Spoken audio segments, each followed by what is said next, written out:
The morning light spilled through the open hangar doors at Fort Elridge Air Support Command, catching the metallic skin of an A-10 Warthog.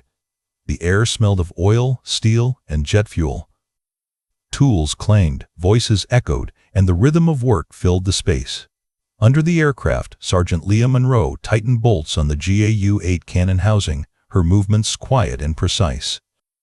A few younger mechanics nearby leaned on tool carts, trading smirks. "Didn't know logistics fixed warbirds now," one said. Another added, "Careful, ma'am, don't scratch the paint." Their laughter bounced off the walls. Monroe didn't react. She just kept working, focused and steady. Colonel Reed Lawson passed through the bay, scanning maintenance logs. He barely looked her way until her sleeve slid up as she reached for a wrench. A flash of black and silver ink caught the light, a raven circling a Roman numeral. 6. Lawson stopped cold. That mark belonged to Raven 6, a covert strike team lost years ago. He took a slow step forward. "Where'd you get that mark, Sergeant?" Monroe looked up, calm and unflinching. "Earned it," she said. The hangar fell silent. Before we begin, make sure to subscribe to Military and Veteran Stories so you never miss these true tales of courage. And tell us in the comments, where are you watching from today? Sergeant Leah Monroe had been at Fort Elridge for just under 3 weeks, yet she already blended into the rhythm of the place so well that most people barely noticed her. She was the kind of presence that moved quietly through a noisy world, efficient, focused, and invisible by choice. Her nameplate read, Monroe. Her fatigues were plain and worn, and her gloves bore the stains of engine oil that never quite came off. Her hair was always tied back in a tight braid, her posture straight but unassuming. To anyone passing by, she was just another line mechanic working the hangar floor. She came in before sunrise, when the floodlights still washed the concrete in silver, and stayed long after most had gone to the mess hall. She didn't waste words or complain about overtime. When she wasn't under the aircraft, she sat at the workbench reviewing maintenance logs, cross-checking each line with the patience of someone who understood what even a small mistake could cost. Officially, she was a transfer from a maintenance command in Colorado, paperwork clean, service record simple. But it was too clean. Too ordinary. Anyone who'd been in the military long enough knew that a spotless file often meant one thing: something had been erased. Around the hangar, people had their opinions. "Monroe's nice enough," one airman said. "Just doesn't talk much. Maybe she's shy," another joked. "Or maybe she's just tired of fixing our messes." They said it with half a laugh, half a shrug, unaware of the truth sitting right next to them. Leah didn't correct anyone. She didn't need to. Silence was her armor. Only Chief Master Sergeant Elliot Kane saw through it. He was a broad-shouldered man with weathered hands and 30 years of service behind him. He'd seen rookies, veterans, and everything in between, but Monroe wasn't like anyone else he'd worked with. Her movements gave her away, the way she checked a weapon mount with a pilot's caution, not a mechanic's curiosity. The way her eyes scanned the hangar every few seconds, unconsciously mapping exits, patterns, and people. Kane watched her one morning as she adjusted the Warthog's hydraulic fittings. "You move like someone who's flown one of these before," he said casually. She paused, then offered a small, unreadable smile. "Just know how they're built, Chief." He didn't press further. But in his gut, he knew she wasn't telling the full story. Colonel Reed Lawson, the base commander, had noticed her too. Lawson was known for his no-nonsense leadership. A former A-10 pilot himself, he carried the quiet authority of a man who'd seen the edge and come back from it. He didn't talk much about his combat days, but everyone on base knew he'd earned his stars the hard way. He first noticed Monroe during an after-hours inspection. While others had clocked out, she was still there, knee-deep in grease and shadow, replacing a faulty drive coupling by hand because the machine alignment tool was off by a fraction. She didn't see him watching. She didn't need to. The precision in her work said everything. Over the next week, Lawson kept an eye on her, quietly impressed by her discipline. But he also sensed something in her restraint, a kind of controlled weight behind her silence. It wasn't the shyness of an inexperienced tech, it was the restraint of someone trained to stay composed under fire. Leah didn't socialize. She skipped the banter at the coffee stand, the jokes at lunch, the chatter that filled the long hours between shifts. Her routine was mechanical, almost ritualistic. Arrive early, work clean, leave quietly. But there were moments when her eyes betrayed something deeper. A flicker of memory, perhaps, or loss. 5 years earlier, she'd gone by a different title. Captain Leah Monroe, A-10 pilot, call sign Talon 2. She had been part of Raven 6, a covert strike unit that didn't officially exist. During Operation Swift Talon, her team was sent on a mission that went horribly wrong, an ambush disguised as an extraction. The explosion that wiped out her unit was later written off as equipment malfunction. But Monroe had seen the truth. It wasn't an accident. Someone high up had sold them out. She was the only one who made it out alive. Her body bore the scars, but her silence carried the rest. When she recovered, she disappeared into the system, reassigned, reclassified, forgotten. But she hadn't forgotten them. Every bolt she tightened, every aircraft she touched was part of a larger purpose, to expose the betrayal that had killed her team. No one at Fort Elridge knew any of that. To them, she was just Sergeant Monroe, the quiet one. But those who paid attention noticed things that didn't fit. Her uniform bore the faint outline where higher rank patches had once been. Her salutes were crisp, precise, the kind taught to officers, not enlisted mechanics. And when pilots joked about combat stories, she never joined in, but her silence carried a kind of authority that made their laughter fade a little faster. Even without words, Leah Monroe commanded respect. She didn't demand it, didn't chase it. It simply followed her like a shadow waiting for light. As days passed, her presence began to shift the mood around her. The same airmen who mocked her started watching how she worked. When a wrench jammed or a line needed rerouting, they quietly handed her the tools first. Kane noticed it too, the subtle ripple of respect that followed her through the hangar. Still, no one knew who she really was. Not yet. The story's heartbeat stayed steady and human, a quiet woman among louder voices, carrying a past no one could imagine. And though she said little, every motion, every look hinted that Sergeant Leah Monroe wasn't just fixing planes, she was fixing something broken inside the system itself. The trouble started on a Wednesday afternoon, the kind of day that felt routine from the outside. The sky was clear, the runway shimmered in the distance, and the big gray Warthog sat on the tarmac like a patient beast waiting to be let off the leash. The test flight was supposed to be simple, a short hop, a cannon synchronization check, and some basic systems validation. Nothing about it looked dramatic at first glance. Leah Monroe had signed off on the weapons inspection that morning. She had gone through the same checklist she always did, methodical and precise. Feed belts, rotation sequence, hydraulic pressures, electrical connections, fail-safes. Every box had been verified twice, once by her and once by the automated test. She had run a hand along the cannon housing before stepping back, the way some people touched a door frame for luck. It was not superstition, it was habit. From the hangar doors, she watched as the pilot climbed the ladder and settled into the cockpit. The ground crew moved with practiced choreography, pulling chocks, disconnecting power, signaling as the engines began to spool up. The deep whine of turbines grew into a low roar that vibrated in her chest. Chief Kane walked up beside her, arms folded. "You good with that bird, Monroe?" She nodded once. "She is clean, Chief." He studied her face for a moment, then turned his gaze back to the runway. "Then she will fly." The Warthog rolled out, turned, and lined up for departure. Leah felt the familiar pull in her gut, that old pilot's tension that never truly left. She knew the rhythm of takeoff by heart. Acceleration, lift, climb, turn, settle. She watched it unfold like a memory she had lived 1,000 times. Inside the hangar, a few younger mechanics clustered near the open doors, joking and nudging each other as the jet lifted into the air. The same ones who had laughed at her before now watched with casual interest, as if they were spectators at a show that had nothing to do with them. The radio chatter crackled faintly over the speakers. Takeoff was normal, initial climb normal. Systems check routine. Then a new call came through, the tone different, clipped and tight. "Gun sync error. I am getting a cannon feed fault." Leah's shoulders stiffened.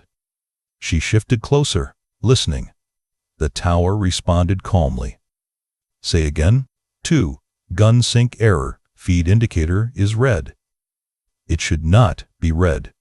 There was a pause. It was just a few seconds long, but for Leah, it stretched. She knew how those errors worked. They did not show up on clean systems. Not if everything had been done right. The pilot called again, this time with a hint of anger under the control. "If this thing binds while I am firing, it is going to rip itself apart." Kane turned and looked at Leah.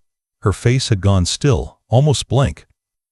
Only her eyes moved, tracking the sound of every word coming through the speakers. The tower ordered a return to base. No live fire. No unnecessary risk. Bring the bird home. Minutes later, the Warthog touched down harder than usual, its wheels thumping against the runway. It taxied back in under the weight of unspent rounds and a cloud of unease. The usual end-of-flight chatter was gone. No jokes, no relief. Just tight, clipped instructions as the engine wound down. The pilot climbed out and came straight for the weapons crew. His helmet was still tucked under one arm, his jaw clenched. "Who signed off on the cannon?" he demanded. The question cut through the hangar noise like a blade. A few heads turned. A few shoulders straightened. Chief Kane opened his mouth to answer, but one of the younger mechanics spoke first, eyes flicking toward Leah. "Sergeant Monroe did, sir. She had final sign-off." The words hung in the air. The pilot's gaze shifted to her, hard and unblinking. "That right, Sergeant?" he asked. "You cleared that gun for flight?" Leah did not flinch. "Yes, sir." "I did." "Then explain why my feed indicator went red the moment I armed it." His voice rose slightly, sharp with adrenaline that had nowhere to go. "Explain why I was flying a war machine with a cannon that might have locked up on the first burst." A few mechanics muttered under their breath. One, thinking he was out of earshot, said, "That is why you do not put clerks on war machines." The pilot heard it. He did not correct him. Leah stood there, hands steady at her sides. She did not argue. She did not defend herself. She just looked at the aircraft. One of the airmen snorted softly. "Knew it was only a matter of time," he said to no one in particular. "She is always so quiet." Probably missed something and did not want to admit it. The small group of onlookers swelled with whispered judgments. The earlier laughter had turned into something sharper, a mix of blame and casual cruelty. It was always easy to point fingers at the person who did not talk much. Silence looked like weakness from a distance. Colonel Lawson arrived a few minutes later, called down from operations the moment the incident was logged. He walked in with the tired patience of a commander who had heard one too many variations of the same story. Pilot complains. Ground crew blamed. Somewhere in the middle, the truth trying to breathe. He listened as the pilot laid out the problem, arms stiff at his sides. He listened as the young mechanic repeated, with a little too much emphasis, that Monroe had been the last one to touch the cannon. Then he turned to her. "Sergeant," he asked. "Anything you want to say?" Leah met his eyes calmly. "The system passed test this morning, sir." "Twice. If the feed indicator went red, something changed after those checks." "That sounds like you are shifting responsibility," the pilot said sharply. "No, sir," she replied, "just stating the sequence." Lawson studied her for a long second. There was no panic in her face, no stammering excuses. Just controlled, measured words. That alone marked her as different from every careless mechanic he had ever had to reprimand. "We will tear it down," Lawson said at last. "Full inspection. No assumptions." He glanced around at the crew. "Until then, no one writes up anything official about fault or blame." "Understood?" They nodded, but the damage was already done. Rumors traveled faster than orders. As the inspection team gathered tools and prepared to open the cannon system, Leah moved to where Lawson stood by the nose of the aircraft, his attention on the maintenance logs. Her steps were calm, unhurried. She held a folded piece of paper in one hand, slightly crumpled from her grip. "Sir," she said quietly. He looked up. She shifted closer, as if handing him a small update to sign, then pressed the folded note into his palm instead. The motion was so subtle that no one else noticed. "Request permission to step back and let your team lead the inspection," she said in a normal tone. He frowned slightly, but nodded. "Granted." She turned away and walked back toward the workbench. By the time he glanced down and realized he was holding something more than a routine form, she was already gone from the immediate circle of attention. Later that evening, when the hangar had thinned out and the clatter of tools had softened to a dull murmur, Lawson finally unfolded the paper. In small, neat handwriting, it read, "Check feed alignment pattern. Not my work. No explanation. No accusation. Just a precise direction and a quiet statement that something had been altered." He read the line twice, then looked back at the aircraft, at the cannon housing he knew too well. If she was right, this was not simple incompetence. It was interference, deliberate. He rolled up his sleeves and stayed. While most of the crew clocked out and headed for the mess, Lawson remained in the bay with a skeleton team, methodically tearing down the cannon assembly. Bolt by bolt, panel by panel, they opened the beast's steel ribs. The deeper they went, the quieter the hangar became. Near midnight, he found it, a misaligned feed track that could not have happened by accident. A small substitution in the belt, impossible to spot unless you were looking for it, enough to jam the system under stress. It was surgery, not sloppiness. He held the altered piece in his hand for a long time. Someone had tampered with the Warthog, knowing exactly what it would do. And if Leah had noticed the pattern from a distance, then she understood the system at a level far beyond most mechanics. He thought of her record. The gaps, the restricted flag, the raven tattoo. By the time Lawson finally left the hangar, the sky outside was dark and quiet. He locked the inspection data and the faulty part in his office safe, his mind turning over possibilities he did not like. Someone was playing a different game on his base. The next morning, when he walked back into Bay 4, Monroe's spot at the workbench was empty. Her toolbox was closed and latched. Her workstation was clean. No half-finished jobs, no coffee cup, no sign she had simply stepped away. "Where is Sergeant Monroe?" Lawson asked. One of the airmen shrugged. "Heard she is being pulled for review, sir." "Maybe transferred. Maybe investigated." His tone carried a hint of satisfaction, as if the universe had finally balanced itself. Another mechanic chimed in. "Guess that is what happens when you almost get a pilot killed." Across the hangar, Chief Kane watched the exchange with a deepening frown. He had not been told anything about a transfer. No paperwork had crossed his desk. No orders had been signed, yet somehow everyone already knew she was gone because she had messed up.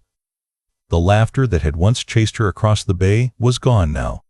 In its place was a different kind of noise, low whispers, sideways looks, unfinished sentences. People were no longer mocking her. They were speculating about her. Fear and suspicion had replaced easy jokes. "Maybe she was not who she said she was. I heard her file has red seals all over it. Probably some kind of spook assignment gone wrong." No one had facts. They just had stories they built on top of each other. Lawson listened to it all, saying nothing. He knew what the inspection had revealed. He knew the fault had been deliberate. And he knew Monroe had steered him toward the truth without trying to protect herself in the process. That did not fit the pattern of someone who was careless. It fit the pattern of someone who had seen sabotage before and recognized its fingerprints instantly. As he stood there, watching the hangar go through the motions of another day, a quiet question settled in his thoughts and stayed there. What would you have done if everyone believed you broke the very thing you were trying to protect? Would you have shouted, argued, defended yourself until your voice went hoarse?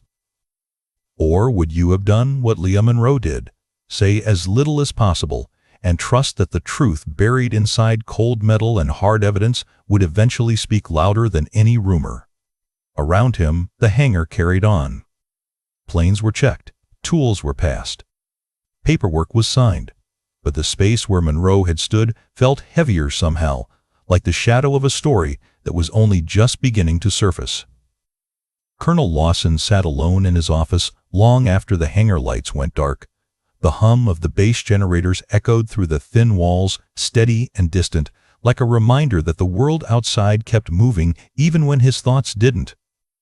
The open personnel file on his desk looked ordinary at first glance. Another stack of forms, duty rosters, and transfer papers. But the longer he stared, the more wrong it felt.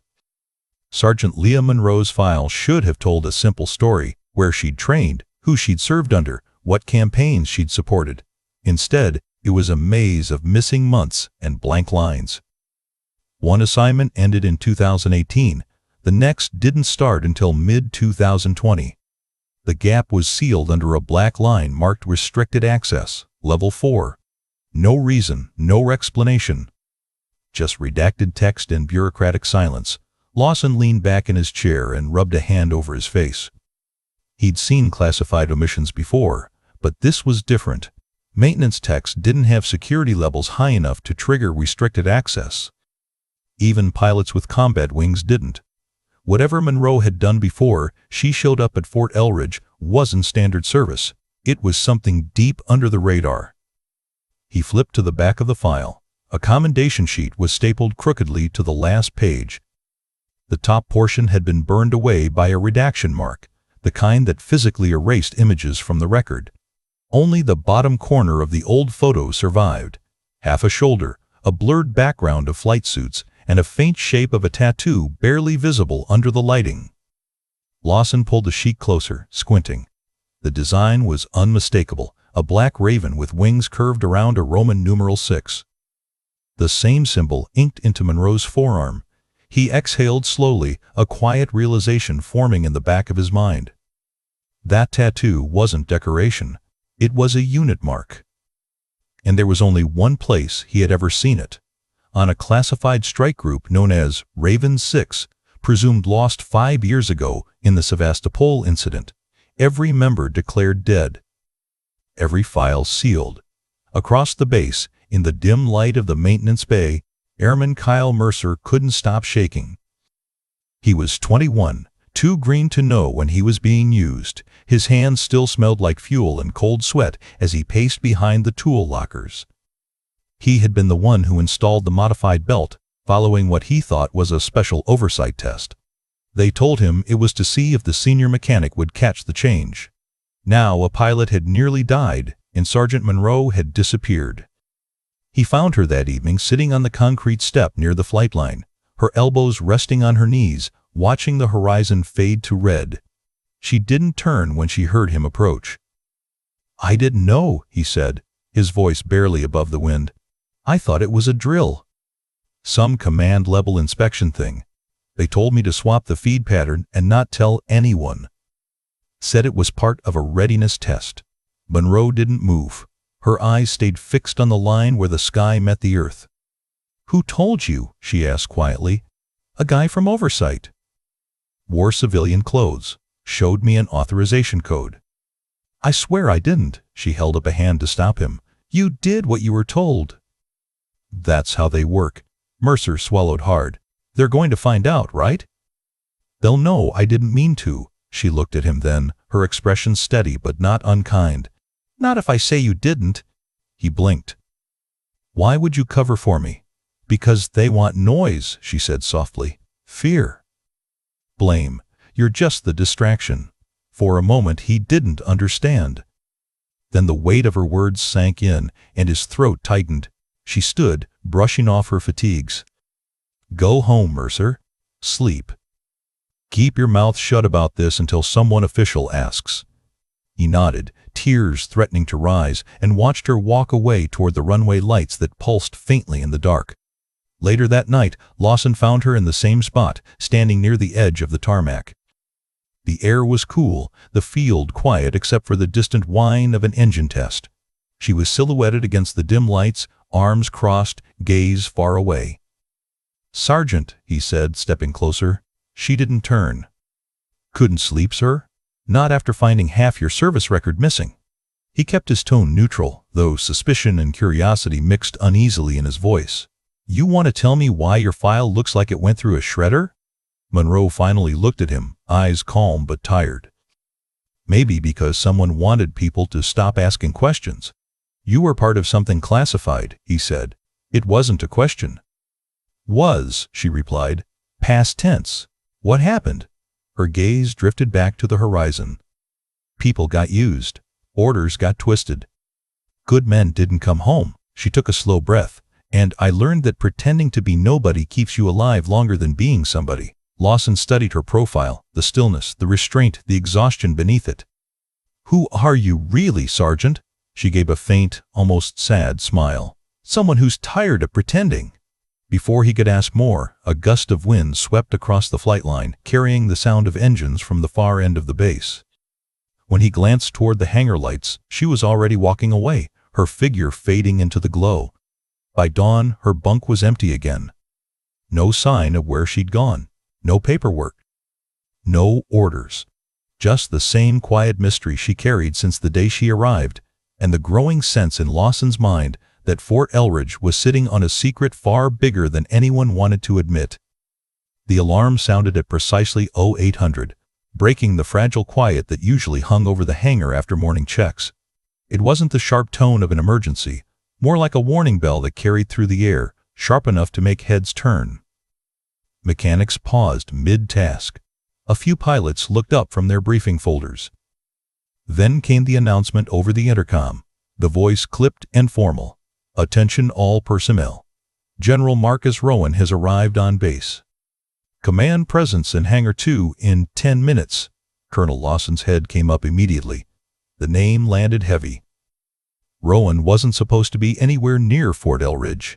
His territory was regional oversight, the kind of post that involved inspection tours, ribbon cuttings, and high-level briefings, not unannounced visits. Something about it didn't sit right.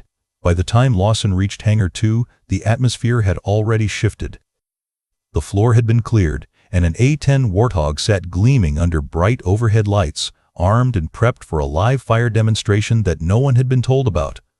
Around it stood a mix of aircrew, engineers, and curious onlookers.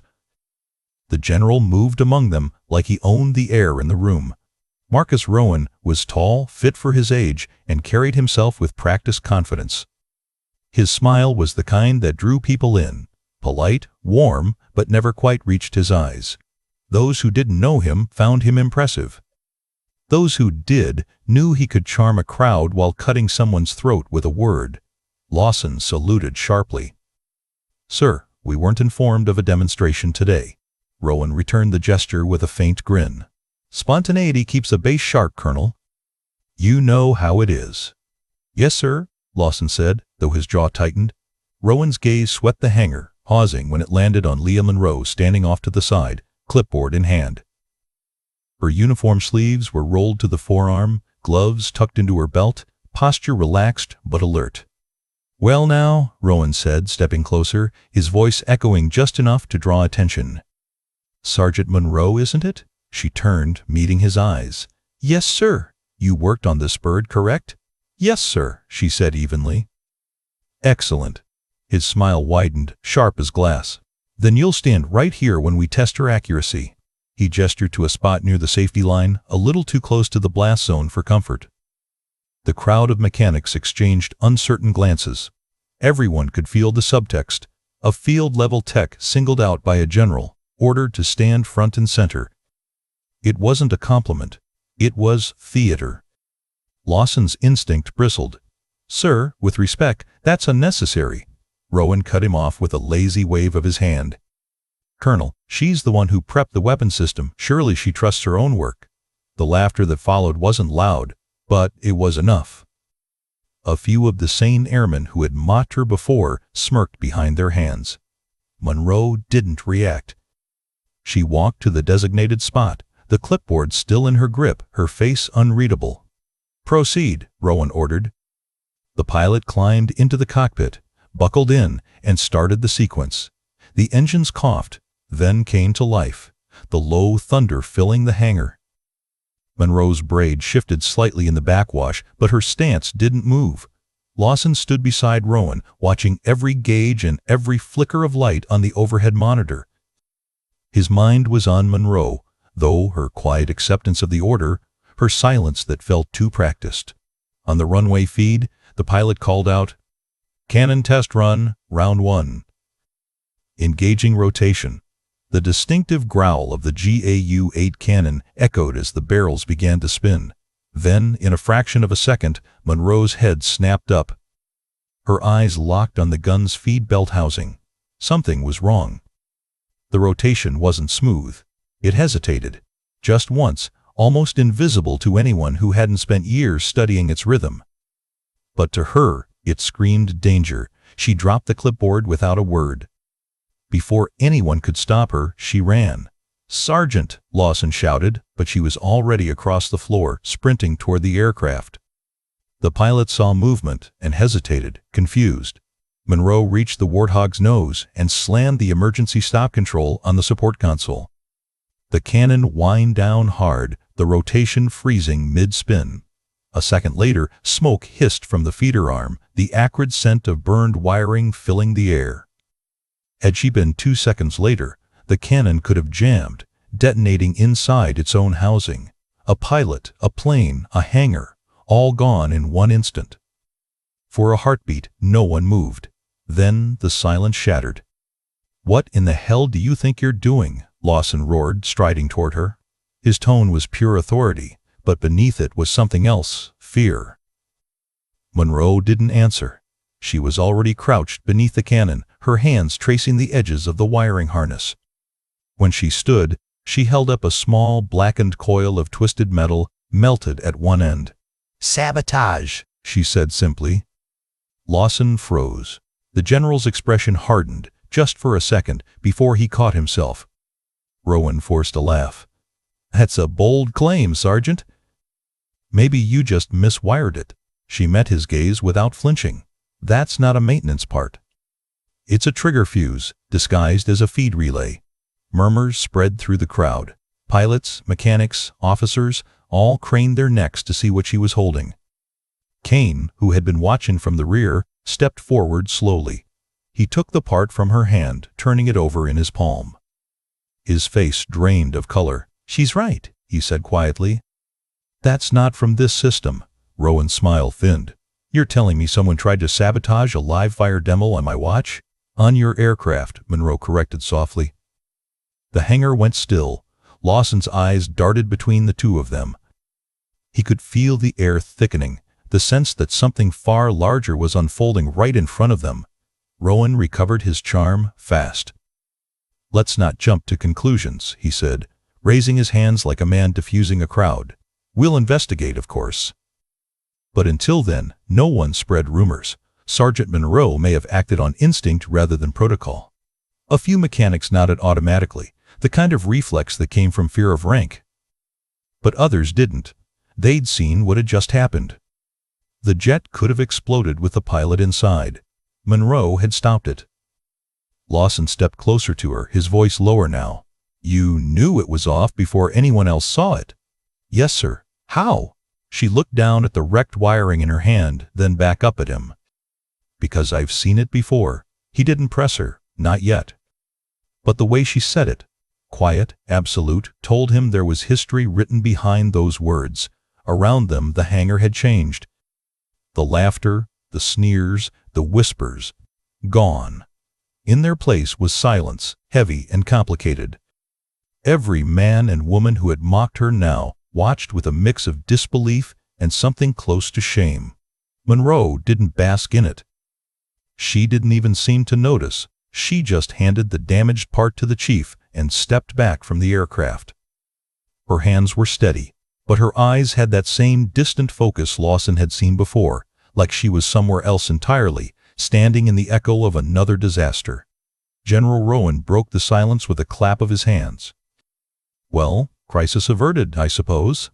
Good reflexes, Sergeant." "Colonel, I expect a full report by tomorrow." He turned sharply and walked out, his entourage following like shadows. Lawson watched him go, suspicion burning hotter than ever. He turned back to Monroe. "You just saved a pilot's life," he said quietly. You realize that? She gave a small nod. That wasn't the point, sir. Then what was? To see who'd flinch, she said. He frowned, trying to read her tone. But she'd already moved toward the hangar doors, the light from outside catching the faint black ink on her forearm as she pulled her gloves back on. For the first time, the others didn't laugh when she walked past. They stepped aside. They looked down. Respect, the kind that couldn't be ordered, began to take root where mockery had once lived. The hangar stayed silent long after she was gone. The hangar erupted into noise once General Rowan left. Officers barked orders to secure the area. Engineers scrambled to inspect the aircraft, and the pilot sat on the wing, shaken but alive. Through it all, Leah Monroe stood still, the faint smell of burned insulation still clinging to her gloves. Colonel Lawson approached, his voice low and edged with frustration. "I'm writing this report myself," he said. "You just handed me proof that something's rotten in command." Before she could answer, Rowan returned, quicker than expected. His polished boots echoed against the concrete, his expression carefully rebuilt into something between irritation and authority. "Colonel Lawson," he said smoothly, "I've been reviewing your maintenance procedures. Seems your sergeant here got a little too eager to make herself useful." Lawson turned. "With respect, sir, that eagerness prevented a fatal explosion." Rowan gave a dismissive shrug. "Or caused it, hard to say which without evidence." Monroe didn't speak. She just watched him, calm but unblinking. Lawson stepped forward. "Sir, she left me a note yesterday warning me to check the feed alignment. She predicted this failure exactly." For the first time, the general's mask slipped. A flash of irritation crossed his face, gone in an instant, but Lawson saw it. Rowan's tone dropped half an octave. "A note? That's not procedure, Colonel. Neither is conducting private inspections without command authorization." "I had reason," Lawson said. "Then you both overstepped," Rowan replied, his voice sharpening. He turned to the security detail waiting near the hangar doors. "Escort Colonel Lawson and Sergeant Monroe to holding. I want their statements, separately." The words hit the air like a hammer. Even the pilot, still sitting on the wing, froze. Lawson's temper flared, but Monroe put a steady hand on his arm. "It's all right, sir," she said quietly. Let him play his part. They were surrounded within seconds. 2 armed guards moved in on each side, their posture uneasy. Lawson clenched his jaw but didn't resist. Monroe's face remained calm, unreadable as ever. As they were led across the hangar, the bright floodlights caught on her sleeve, now half rolled from the scramble. The black and silver ink glinted under the harsh glare, the raven with the Roman numeral 6. Lawson slowed, staring at it. A memory he hadn't touched in years surged to the surface. A debriefing in a dimly lit operations room, the smell of coffee gone cold, and a classified report stamped Sevastopol, loss of Unit Raven 6. He had read those files. He remembered the photos, faces blurred, names redacted, every line ending with the same word, I-decaseized.is. His breath caught. He looked at her as realization set in. "You were there," he whispered. She met his eyes, her voice low, almost gentle. All of them were good men. For a long moment neither spoke. Around them the hangar's noise faded. The guards hesitated, unsure if they were escorting criminals or standing in the presence of someone who had survived the kind of mission that turned into legend behind closed doors. Lawson's voice came out rough. "Raven 6 wasn't supposed to have survivors." Monroe gave a faint, tired smile. "That's what they wanted everyone to believe." The guards exchanged uneasy glances. One, barely older than a recruit, lowered his hand from his weapon. The others followed suit. The entire hangar seemed to exhale at once, the realization spreading through the ranks like a quiet wave. The woman they had mocked for weeks, the mechanic they'd dismissed as invisible, was the last living member of a unit whose story was buried in classified archives. For the first time, no one dared to speak. The silence that filled the hangar wasn't out of fear, it was respect. The walk to holding was meant to be humiliating. That was the point. 2 guards in front, 2 behind, boots striking the concrete in rhythm as Colonel Lawson and Sergeant Monroe were marched out of the hangar like criminals. The others on the floor looked away, not out of contempt this time, but uncertainty. Everyone had seen the way the general's expression shifted when Lawson mentioned that note. Everyone had felt something in the air that didn't belong to routine procedure. Outside, the late afternoon sun hung low, cutting long shadows across the flight line. The air was still heavy with fuel and silence. As they passed the first row of parked aircraft, Monroe glanced toward the far runway. A single A-10 Warthog sat alone, half a mile away. The same bird she'd inspected the night before, its nose pointed toward the open horizon. "Keep moving," one of the guards ordered. They walked 10 more steps before the first sound hit, a deep metallic whine that grew into the unmistakable rumble of twin jet turbines coming to life. Lawson stopped. "Who authorized the launch?" The guards exchanged quick looks, confusion breaking their rhythm. No one had. The runway crew hadn't been briefed, and the tower hadn't cleared a takeoff. Yet the Warthog's navigation lights flicked on, its engines stabilizing with perfect synchronization. Inside the hangar, alarms began to chirp. Screens flickered to life on the control panels, one after another. Encrypted data strings scrolled across the displays faster than anyone could read. "What the hell?" one technician murmured, eyes wide. "Sir, that aircraft's sending out a live transmission." "It's not a flight plan, it's data." Rowan burst through the hangar doors, shouting for comms to shut it down. "Cut the uplink." Now. But it was too late. The system wasn't connected to the base network anymore. Monroe had severed that link hours ago. This feed was running on a secure, encrypted channel, one only someone from inside Raven 6 could have known existed. Lawson turned to her. "You did this!" Her voice was calm, steady. "I prepared for the day he'd try to bury me again." Across the base, the big outdoor monitors that normally displayed flight status began flashing the same message: "Data transfer complete. Pentagon oversight received."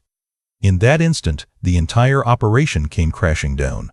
The documents Monroe had spent years collecting, coded ledgers, weapons manifests, transaction trails, were now in the hands of the very investigators Rowan had evaded for years.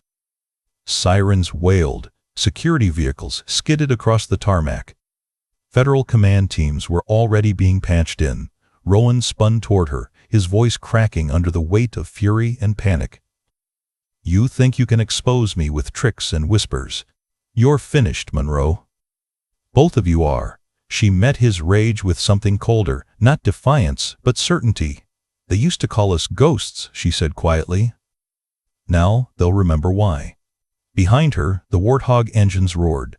The aircraft rolled forward, unmanned, controlled remotely, carrying with it the physical backup of every file she had compiled. As it accelerated down the runway, the sight drew everyone to a halt. Mechanics, soldiers, officers, all frozen by the surreal beauty of it. Rowan lunged toward her, but a half-dozen military police intercepted him, forcing him to the ground. His voice turned from command to desperation, shouting half-coherent denials as cuffs locked around his wrists. Lawson stood motionless, watching it unfold. His mind tried to piece together the impossible timeline of everything that had just happened.